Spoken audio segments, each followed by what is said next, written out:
Bonjour à tous, bonjour à toutes et bienvenue pour cette vidéo dans laquelle on va parler de jeux positionnels et d'ouverture. Le thème c'est le cavalier noir mal placé hors jeu dans les ouvertures italiennes et espagnoles. Et pour ça on va reprendre un concept qui vous avait plu, celui de maître contre amateur.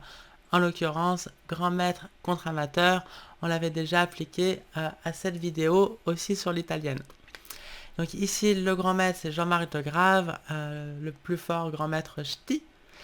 Et l'amateur, Michel Coucoureux, leur rencontre a eu lieu lors de la première ronde de l'Open de Saint-Afrique en 2009. Les blancs ont joué E4, E5, cavalier F3, cavalier C6 et fou C4. Mais comme on va voir, le thème s'applique aussi à l'ouverture espagnole.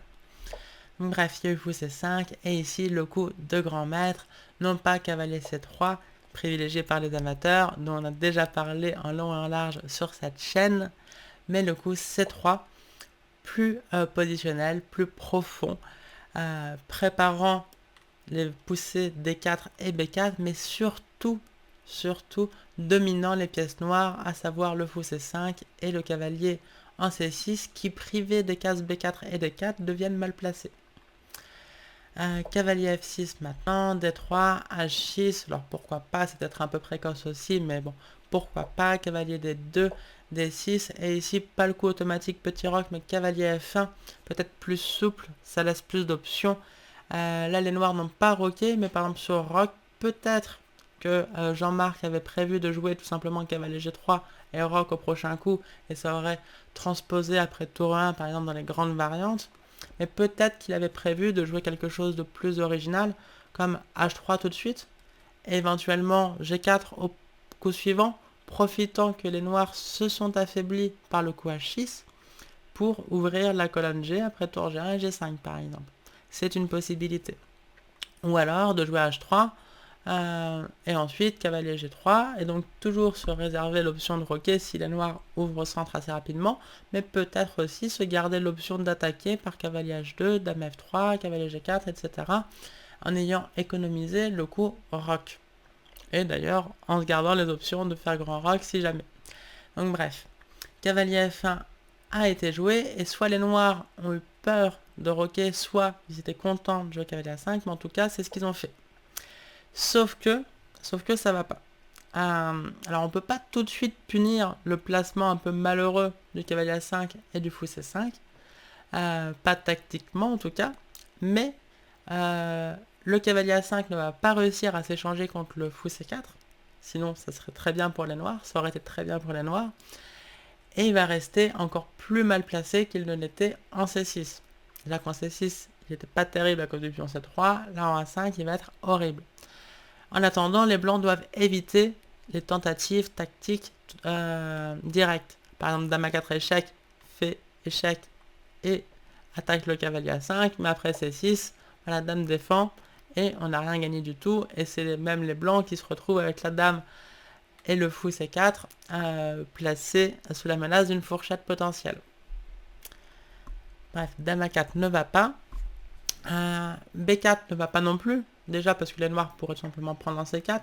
Après, Desprand pourrait jouer fou B6. Ce serait assez catastrophique pour les blancs d'avoir perdu la paire de fous et détruit leur propre structure. Bon, B prend C5 serait meilleur, mais on pourrait jouer tout simplement cavalier A5. Et déjà ça irait pour les noirs. Mais les noirs peuvent même se montrer plus ambitieux dans cette position. On peut imaginer fou prend F2, sacrifice de pièces. Après roi prend F2, cavalier prend C4. Après D prend C4, cavalier prend E4, on gagne un deuxième pion contre la pièce, le roi blanc est déroqué. Les noirs vont poursuivre par F5 avec l'attaque. Deux pions, l'attaque, le roi blanc déroqué, c'est largement assez de compensation pour une pièce. Donc bref, B4 ne va pas non plus. Et le coup malin, entre guillemets, fou prend F7, ne marche pas non plus. Après roi prend F7, B4 maintenant regagne la pièce, certes, bravo. Mais fou B6, B prend A5, fou prend A5, regagne le pion, donc il y a égalité matérielle. On pourrait se dire, oui, mais le roi noir est déroqué. Sauf que, déjà, il y a une menace apparaît. Donc, admettons fou D2. Et les noirs ont la paire de fous. Et en fait, après tour F8, ils vont jouer roi G8. Ils vont roquer à la main, comme on dit. Donc, le roi sera en sécurité. et la paire de fous va parler dans cette position ouverte. Alors c'est pas la fin du monde pour les blancs, mais ils n'ont pas du tout d'avantage, ils sont même peut-être un peu moins bien. Donc à la place de tout ça, qu'est-ce qu'on fait pour réfuter cavalier A5? Et bien tout simplement fou B5 échec. Ici, c'est important, les noirs ne peuvent pas jouer fou D7. Cette fois-ci, on pourrait tout simplement prendre, dame prend ou cavalier prend, ou whatever, et B4 gagne la pièce. Là, cette fois-ci, ça marche. Donc, après fou B5, échec, vu que les blancs menacent le roi et aussi la poussée B4 fourchette, les noirs sont obligés de jouer C6. Mais après fou A4, B5, le fou s'échappe en C2. Les blancs réussissent à conserver leur fou italien, le fou de case blanche, et les noirs déjà doivent faire face à la menace B4, qui gagnera une pièce, mais en plus, on se cavalier A5 très mal placé, et mal placé pour tout le reste de la partie. Alors la priorité c'est de ne pas se prendre la fourchette, donc ils ont joué fou B6, de toute manière, au-delà de la fourchette B4, le fou C5 était mal placé, parce que toujours sous le coup de la menace D4, et puis il fallait bien échapper à la fourchette. Sauf que le cavalier A5, pour l'instant, ne peut pas aller en B3, ne peut pas aller en C4. Et en B7, il ne serait pas très bien placé non plus, comme on va le voir dans la partie.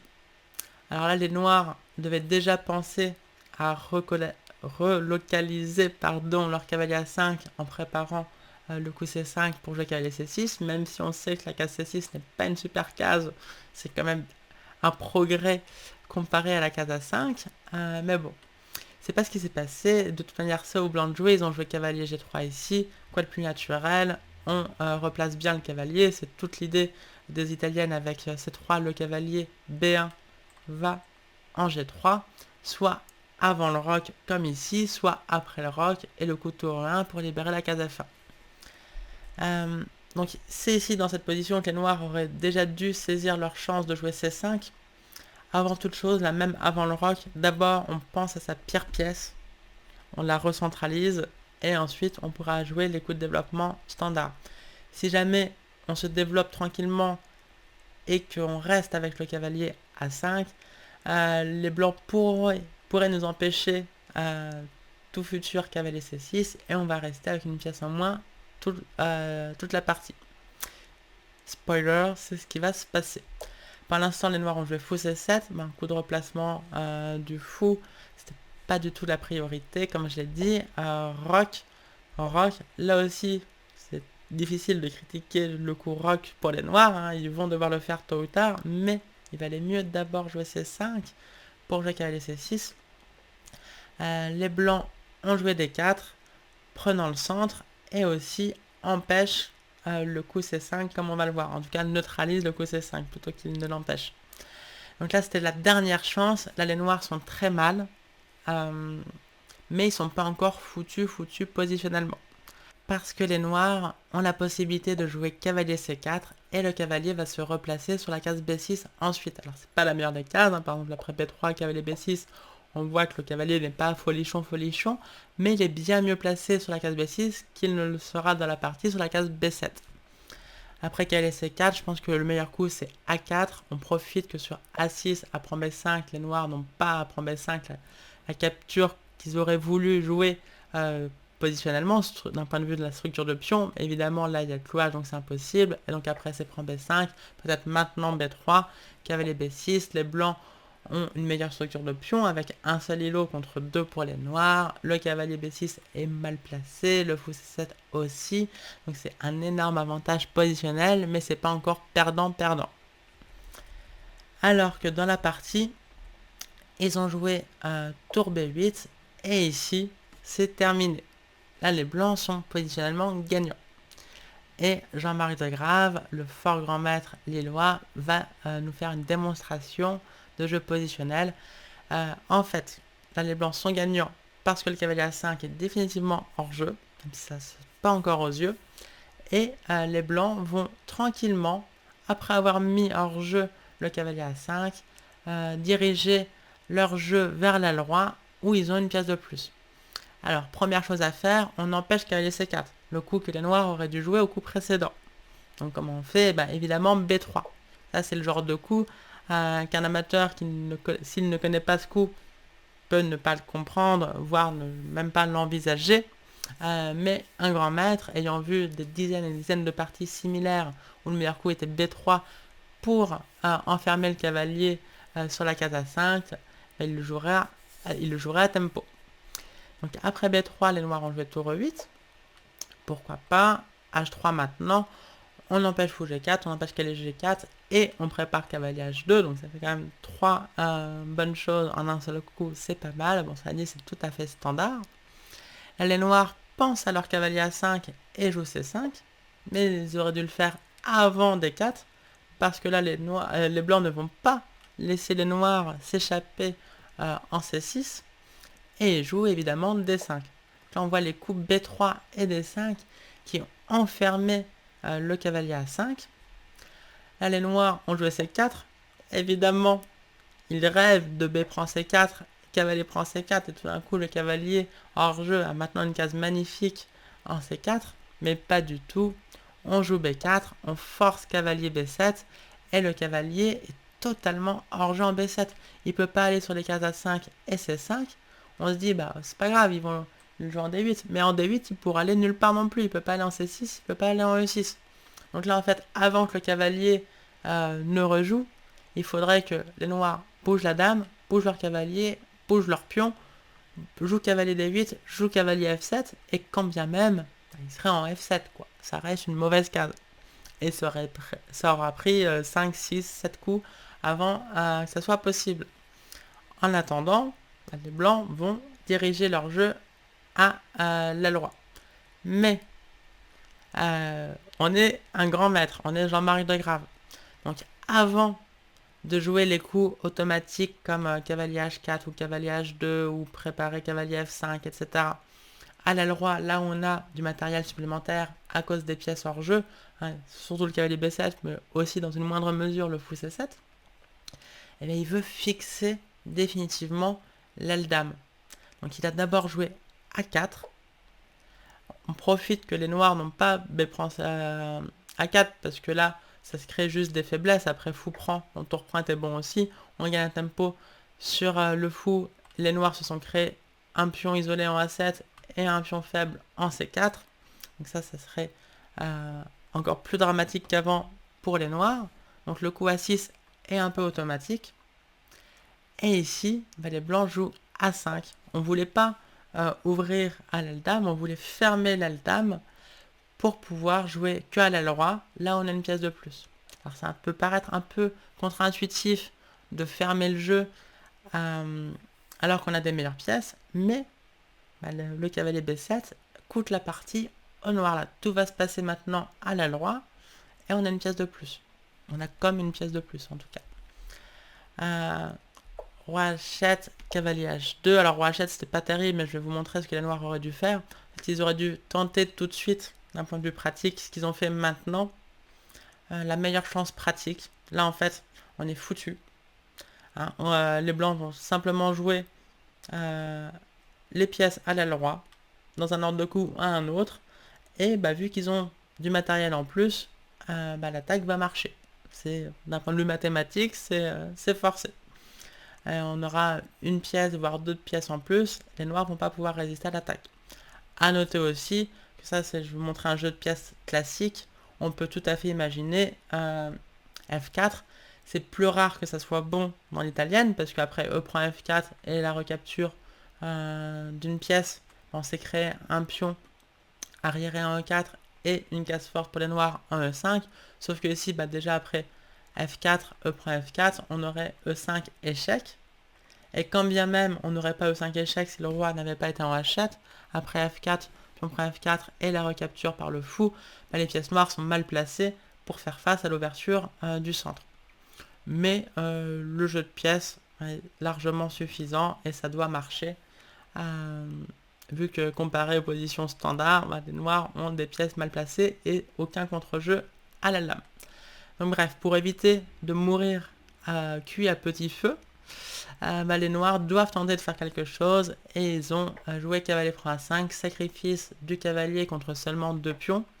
Ça suffit pas, c'est trop lent, c'est pas assez. mais c'était la seule chance pratique pour faire quelque chose. Là au moins maintenant on a un plan, rebouger le fou et pousser les pions et espérer trouver du contre-jeu. Bon, mais en fait il aurait fallu le faire déjà avant roi H7, hein, qui est un mauvais coup. Alors ça peut consolider le pion, mais déjà ça coûte un tempo. Et en plus, bah, comme on a vu, ça met le fou, enfin ça met le roi sur la même diagonale que le fou C2, et ça donne des thèmes en plus au blanc. Donc là, il fallait jouer cavalier prend 5 tout de suite, c'est totalement perdant pour les noirs, évidemment, mais en pratique, sait-on jamais.